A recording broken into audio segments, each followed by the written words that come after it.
Isang paalala, ang video na ito ay ayon lamang sa aking sariling pananaliksik. Hindi ko nais na pilitin ang sino man na maniwala sa videong inyong matutunghayan. Kung hindi kayo kumbinsido sa mga impormasyon at taliwas ang inyong paniniwala sa kaalamang aking ilalahad, maaari kayong gumawa ng sarili ninyong pagsisiyasat para sa inyong kakontentuhan. Ang videong ito ay gabay lamang sa mas malalim na kaalaman at pag-intindi at hindi gawa ng isang profesional. Naniniwala ako na malaya tayong magbigay ng opinyon at suhestyon bilang malayang mamamayan ng Pilipinas. Maraming salamat po.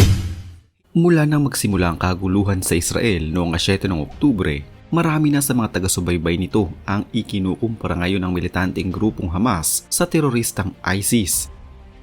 Kung paano umano biglang sumalakay ang puwersa ng Hamas noong unang araw pa lamang ng kaguluhan at walang habas na inatake ang walang kalaban-labang mga sibilyan, ay ganoon na lang din kung paano naman atakihin ng ISIS sa mga inosenteng tao para sa kanilang sariling ipinaglalaban.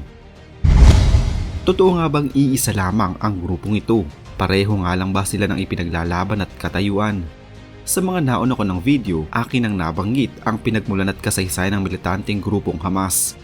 Upang mas maintindihan natin ang ipinaglalaban ng dalawang grupong ito dahil sa napakilala ko na noon sa inyo ang Hamas, ngayon ay kilalanin naman natin ang grupo ng ISIS. Unang pinukaw ng ISIS o Islamic State ang atensyon ng mundo noong taong 2014 dahil sa mabilis nilang pananakop sa hilagang kanluran ng Iraq at silangan at hilagang kanluran ng bahagi ng Syria.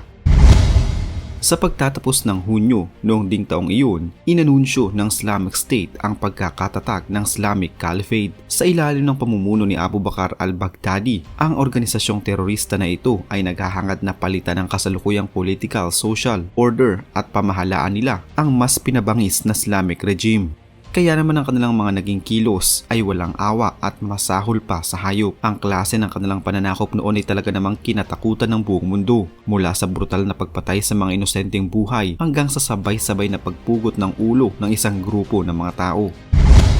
Naging malinaw ang lahat ng kanilang mga gawain dahil na rin sa tulong ng media na silang nagbabalita kung gaano kabrutal ang aksyon ng ISIS. Bukod sa pagpugot sa ulo at matinding pagpapahirap sa kanilang nagiging mga bihag, ang ilan ay sinusunog din nila ng buhay, pinipira-pirasong katawan, ipinapako sa krus hanggang mamatay, inaabuso ng malala at ang ilan ay ginagahasa muna bago patayin, lalaki man o babae. Dahil sa lala ng kanilang ginagawa na nakikita ng publiko, marami ang nagalit sa grupong ito. Maraming mga bansa, Arab man o mula sa West ang nagbigay ng simpatsya sa ginagawang ito ng Islamic State o ISIS. Dagdag pa sa galit ng mga bansa noon laban sa kanila ay ang napakaraming mga sibilyan na nadadamay dahil sa kanilang kapangahasan. Sa ngayon, isa na namang militanteng grupo na Hamas ang tila umaagaw sa spotlight para sana sa ISIS. Ang Hamas ay tinuturing na terorista ng marami tulad na lamang ng bansang Estados Unidos. Nasa listahan din sila ng mga terorista ng United Kingdom. Ang Hamas ay isang Islamist organization na may military wing na nabuo noong 1987. Ito ay acronym para sa Harakat al-Muqawama al-Islamiyya o Hamas na nangangahulugang Islamic Resistance Movement. Ang pangunahing layunin ng Hamas ay magtatag ng isang Islamic State sa kabuuan ng historical Palestine. Ito ay kinabibilangan ng mga teritoryo ng Israel, West Bank at Gaza. Hindi kinikilala ng Hamas ang pagiging estado ng Israel at matagal nang nananawagan na pabagsakin ito. Idiniklara naman ng Estados Unidos, European Union at Israel na mga terorista ang Hamas. Taliwas sa ibang grupo ng mga Palestinians, ayaw makipagkasundo ng Hamas maging sa diplomatikong pamamaraan. Sinalungat nila ang Oslo Accords noong 1993 na isang kasunduang pangkapayapaan sa pagitan ng Israel at Palestine Liberation Organization. Sa pamamagitan ng Oslo Accords, itinatag ang Palestinian Authority sa West Bank subalit nagresulta lamang ito sa pagpapakilala ng Hamas bilang alternatibo sa Palestinian Authority. Dahil sa kanilang sorpresang pag-atake noon sa Israel, umabot na sa libo-libo ang mga nasawi sa ngayon, bunsod ng walang tigil na kaguluhan at putukan. Maraming mga Israeli ngayon ang itinutulad ng Hamas sa ISIS. Ang hashtag na Hamas is ISIS ay naging trending din sa social media.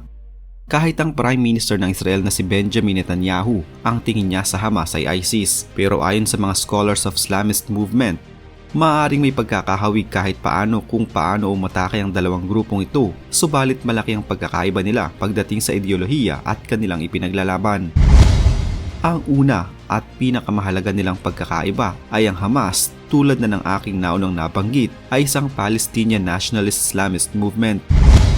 Habang ang ISIS naman ay isang transnational pan-Islamist movement na nais makabuo ng isang universal umma o komunidad ng mga mananampalatayang Muslim para sa isang Islamic State. Ang Hamas kung susumahin ay nais lamang ng localized demand. Ito ay nangangahulugan ng kalayaan ng Palestine at ng mga Palestino mula sa kamay ng Israel at iba pang mga mananakop. Kaya nga nangangahulugan din ng Hamas na liberation of all Palestinians. Ang ISIS ay itinuturing ang Hamas bilang apostate o hindi na nakapanalig pagdating sa kanilang pinaniniwalaan at dahil na din sa suporta ng Hamas sa Shia ng bansang Iran. Ang kanilang pangalawang pagkakaiba ay ang kanilang religious extremism. Ang Hamas ay konserbatibo pagdating sa kanilang relihiyon at paniniwala, subalit wala silang pinipiling tao sa Gaza upang patayin kahit paano ang relihiyon ng mga ito. Hindi sila pumapatay ng tao nang dahil lamang sa simpleng hindi nila katulad ng kanilang relihiyon. Hinahayaan nila ang mga kababaihan na hindi magsuot ng kanilang hijab kahit ang mga taong nagpapatattoo ay ayos lang sa kanila. Hindi din nila binabawalan ng kabataan na makinig ng mga English songs mula sa bansang Estados Unidos. Kahit ang mga simbahan ng mga Kristiyano at ibang mga relihiyon ay hindi din pinupunteriya ng militanteng grupong Hamas. Hindi ito katulad ng ISIS na kung saan lahat ng aking nabanggit ay kabaliktaran ng kanilang ginagawa. Matinding pagpapahirap ang sasapitin ng sinuman na hindi nila kapanalig at may ibang pinaniniwalaan. At dahil sa pagmamatigas ng kanilang mga nagiging bihag, ang kanilang pagpapahirap ay madalas na humahantong sa kamatayan. Hindi tulad ng ISIS, ang Hamas ay nananatili na nang nasa dekada na ang tagal. Lumago ito at mas lalo pang tumatag mula nang ito ay magsimula at sa ngayon ay nagkaroon na din sila ng iba't ibang mga sangay. Nagiging marahas ang ginagawang pag-atake ng Hamas dahil na din sa kanilang pagganti sa ginagawang tila pang-alipusta ng Israel sa kanila. Kadalasan, upang makahikayat sila ng mga bagong miyembro, kinakausap nila ang pamilya ng taong napatay ng puwersa ng Israel upang makisanib sa kanila at maipaghiganti ang kanilang namayapang kapamilya. Marami sa mga tao, lalo na ang mga desperadong humahanap ng katarungan, ang kumakagat sa panghihikayat na ito ng Hamas kaya mabilis na dumarami ang kanilang mga miyembro. Ang kanilang galit at hinanakit sa Israel ay nagugat din sa deprivation, isolation at mga tila preso umano ang trato sa kanila mula nang magkaroon ng blockade sa pagitan ng Israel at Palestine. 16 na taon na ang nakakalipas. Tinututulan ng Hamas ang two-state solution na lilikha sana ng bukod na estado para sa kanila sa West Bank at Gaza Strip. Giit ng Israel, dapat na i-demilitarize ang Palestinian state para hindi maging banta sa kanila. Gusto ng Palestinians na maging kabisera ng kanilang estado ang East Jerusalem na kinabibilangan ng sagradong mga lugar para sa mga Muslim, Jews at mga Kristiyano. Pero giit naman ng Israel, dapat manatiling indivisible at eternal capital ang Jerusalem. Subalit hindi kinikilala ng international community ang pagsakop ng Israel sa East Jerusalem. May mga usapin rin na gustong isulong ang Hamas tungkol sa mga refugee na ang marami ay kasama sa angkan ng mga nagsialis noong 1948 at sa paninirahan ng Jews sa lupang sinakop ng Israel noong 1967.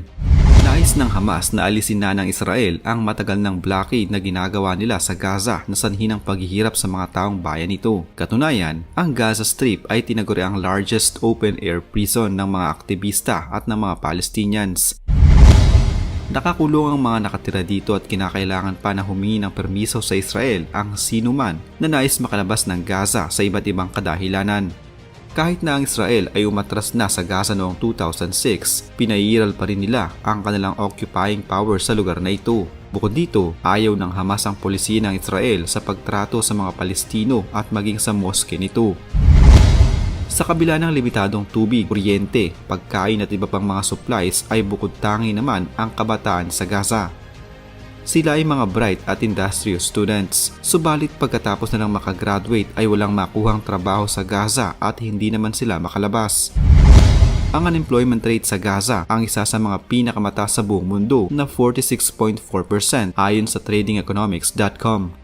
Sa ngayon ay hindi lamang gutom at takot ang nararanasan ng mga kabataan kundi depresyon dahil sa kawalan ng kuryente, madilim na sa Gaza, paubos na ang fuel na ginagamit sa mga generators, walang makain ng mga tao at pinapanawan na ng pag-asa ang mga ospital na pasyente na may sakit at maging nabiktima ng airstrikes. Ito na marahil ang pinakamalupit na paglabag sa karapatang pantao na nagagawa ng isang may kayang bansa sa mga tao.